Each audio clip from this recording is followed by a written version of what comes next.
So, that third game, let's talk about what happened there. pretty riveting one for the ages. Well, like, so I cast Submerge, right? I was just tired as, I don't know. I didn't know what I was thinking. I just like, I just looked at my hand. It was like 3 Submerges and a Force Will. Oh wait, I can't cast it. Yeah, it's a long day. No, I wasn't even talking about that play. That's whatever. But just sort of the way the game played out, sort of an anticlimactic finish to the matchup. That happened in my semifinals too. You know, I just they thought they had to keep a hand with either Delver or Nimble Mongoose against me, but I just tried to mold into hands with like Stifle, Ponder, like 1 or 2 Wastelands. I try to go on that plan just to try to wasteland them out.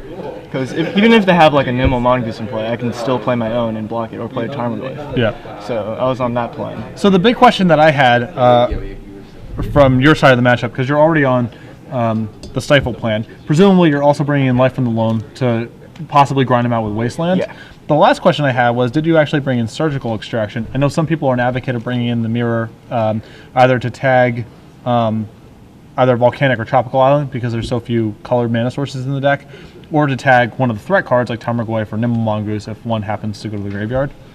Well, I did bring it in my semifinals, and I wasn't too impressed with it. I don't have Thought Scours in the deck. There was never a point in that deck where I felt like I needed Surgical Extraction, and I felt like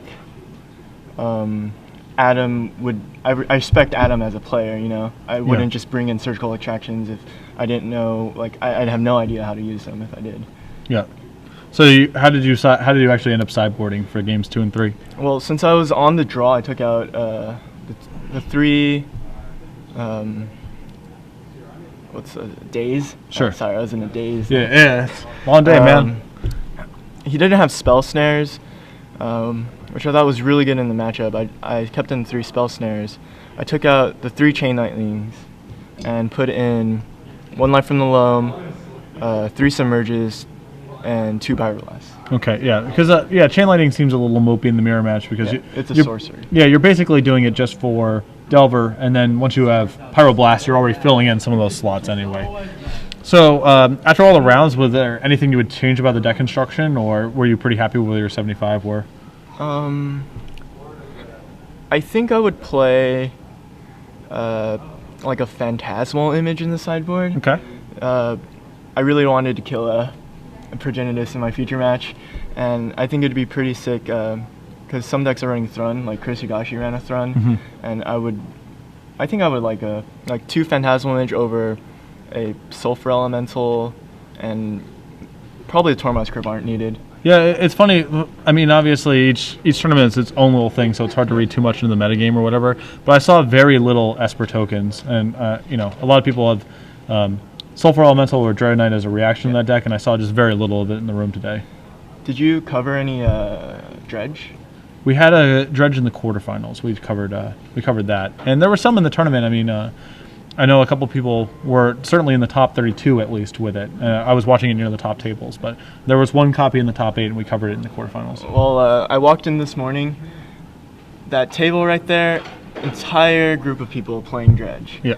So I took out the 2 Sulfur. What's that enchantment? You can't gain life. They lose. Sulfuric Vortex. Sulfuric Vortex. Like, I found out I can never get double red. Yes. You know? So I just took them out, put like 2 Surgical Attractions, took out a Submerge, and I forgot what else for 2 Tormod's Crypt. Okay.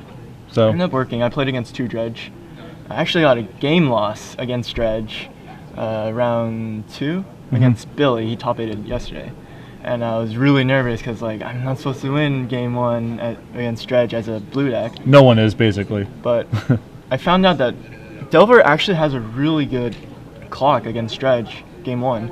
I was able to just attack him with 2 Delvers and then Chain Lightning bolt, and he's dead. And you also have the ability to also break up his bridges at various points too. You can bolt your own Delver to get out from under it, which is another interaction that didn't actually come up, but almost came up in the first game that we covered in the quarterfinals. I did wait till he dredged for his draw step, and I said I have effects after your draw. You know, and he was beginning to like shift his hand because he thought I had vanilla click, and then like he was about to reveal his hand. He's like, no, I'm not playing vanilla click. I'm playing surgical extraction. Yeah. On your pitch. That was pretty funny. Yeah. So again, congratulations. And do you think you're going to be making it to the Invitational in Indianapolis, or you just kind of keep it local? If my friend Mark is going, I think I'm going for sure. All right. You can go to any of them throughout the year. Oh, Yeah. that's cool. Yeah. Atlanta and LA. Yeah, we have Atlanta and LA coming up later this year, and I'm sure you'll be at Los Angeles. Yeah. Okay. Definitely. Well, again, congratulations, Thank you. Sherwin Poo, your Phoenix Legacy Open champion Thank you. with